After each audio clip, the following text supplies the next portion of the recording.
नमस्कार मित्रों, सर्वोदय संस्कृत क्लासेज में मैं विनोद मिश्रा आपका स्वागत करता हूं। आज हम लोग प्रमुख छंदों के बारे में जानकारी प्राप्त करेंगे। जैसा कि हम सभी जानते हैं कि छंद शास्त्र को वेद पुरुष का चरण माना जाता है।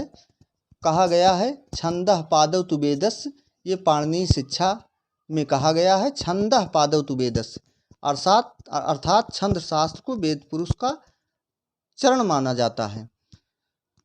छंद शास्त्र का प्राचीन नाम छंदोनुशासन, छंदोविव्रत, छंदोमान और छंदोविचित भी कहा गया है। प्रथम छंद शास्त्रकार आचार्य पिंगल के नाम पर इस शास्त्र को पिंगल शास्त्र भी कहा जाता है। आचार्य पिंगल को ही छंद शास्त्र का प्रणेता या प्रवर्तक माना जाता है। पिंगलाचार्य ने छंद शास्त्र पर छंद सूत्र नामक एक ग्रंथ लिखा, जिसमें उस ग्रंथ में 8 अध्याय और 308 सूत्र हैं। षड्गुरु शिष्य ने सर्वानुक्रमणी की टीका में आचार्य पिंगल को पाणिनि का अनुज कहा है। इससे इनका समय 600 ईसा पूर्व माना जा सकता है। कुछ विदेशी विद्वान छंद सूत्र का समय 200 ईसा पूर्व भी मानते हैं। छंद का लक्षण चित्त आह्लादकम छंदः, छंदयति आह्लादयत इति छंदः, छंदास छादनात् इति छंदः। इस प्रकार से छंद का लक्षण किया गया है। अब हम देखते हैं कि कुछ वैदिक छंद हैं जो प्रमुख रूप से हैं। 7 वैदिक छंद हैं, जिसे हम गायत्री, उष्णिक, अनुष्टुप, बृहति, पंक्ति, त्रिष्टुप और जगति के नाम से जानते हैं।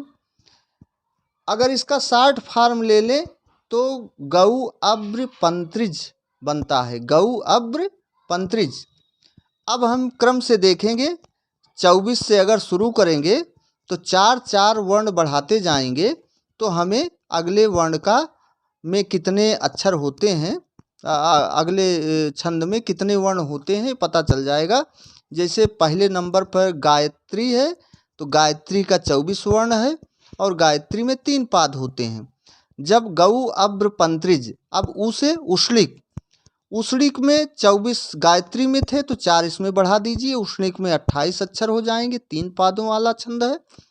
फिर अब्र आक से अनुष्टुप बना। अनुष्टुप में 28 में 4 जोड़ दीजिए, 28 4 32 हो गया। अनुष्टुप छंद में 32 वर्ण और इसमें 4 पाद होते हैं, 8 चौक 32। फिर चौथा है बृहति। बृहति में भी 4 पाद होते हैं और 32 में 4 इधर जोड़िए। अनुष्टुप में 32 वर्ण थे, इसमें 4 जोड़ दीजिए, 36 हो जाएगा। तो बृहति में 36 वर्ण और 4 पाद होते हैं, अर्थात 9 चौको 36, एक पाद में 9। फिर आता है पंक्ति। पंक्ति में 40, 36 4 40। बृहति में 36 था तो 4 जोड़ देंगे, 40 हो जाएगा।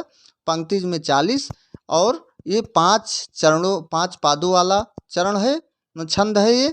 तो पंक्ति में 5 पाद होते हैं और 40 वर्ण होते हैं। फिर त्रिष्टुप में 44 वर्ण और 4 पाद, अर्थात प्रत्येक पाद में 11 वर्ण होते हैं। फिर आता है जगति। जगति में 4 पाद होते हैं लेकिन वर्ण 48 होते हैं, 12 चौक 48, अर्थात एक पाद में 12 वर्ण।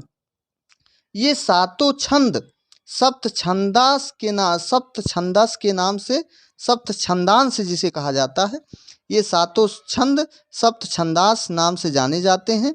इन छंदों की अक्षर संख्या क्रम से 4 बढ़ती जाती है। याद करने की जो ट्रिक है, गौ अब्र पंत्रिज जैसा कि हमने बताया। गा से गायत्री, उ से उष्णिक, आ से अनुष्टुप, बृ से बृहति, पा से पंक्ति, त्रि से त्रिष्टुप, जा से जगति। इस प्रकार ये प्रमुख छंद हैं। ये टीजीटी, पीजीटी और यूपी टेट के लिए बहुत ही महत्वपूर्ण है। आज के लिए बस इतना ही। नमः संस्कृताय।